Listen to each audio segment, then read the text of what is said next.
that was President Biden. He offered his prayers.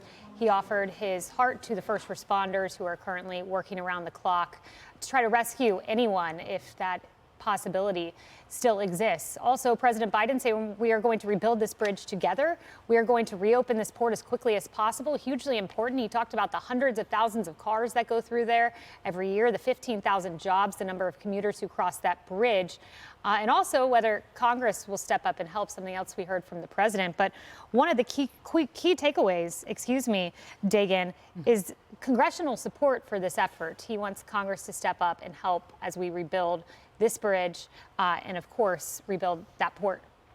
It's not unthinkable that you will see a special appropriation, as I was mentioning, after the I-35 West Bridge over the Mississippi in Minneapolis collapsed back in 2007. There was a relatively quick appropriation of about $250 billion. And Chris Van Hollen, the Democrat from Maryland, said today we are quickly working to address this situation, and that will be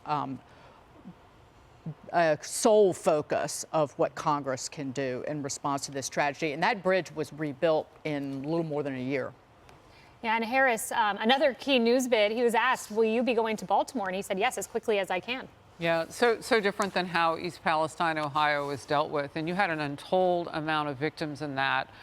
From the initial chemical explosion to the water being contaminated, the contamination in the air. You could smell it, you could taste it. People breaking out in rashes. They had lung problems. You and I were on the air weeks later saying how bad it was. No one was. They were begging for the president. That was February of last year, and the president just recently went February of this year. So expeditiously, he will go to Baltimore. Expeditiously, he did not go to East Palestine. I want to point this out, though, because I think this is going to be like the line that's remembered today. I do not have time to talk about the Rafah crossing. I do not have time to talk about Rafah. I tell you, those 110 or so thousand uncommitted votes across Michigan and Minnesota, are they listening? Yeah. Yeah. This is politics for this man. You don't have time to talk about the one thing where people are protesting you?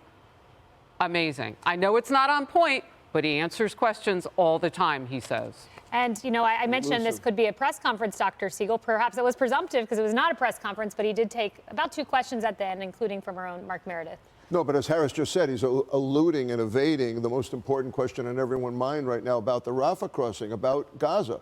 And then, of course, this bridge, of course, he's going to use that for political points, too. 12 million people cross this bridge every year. 12 million cars, it's a huge, huge problem. But it's just a skip and a jump from the White House for him to go there. Yeah, and Emily, he reiterated this was not intentional.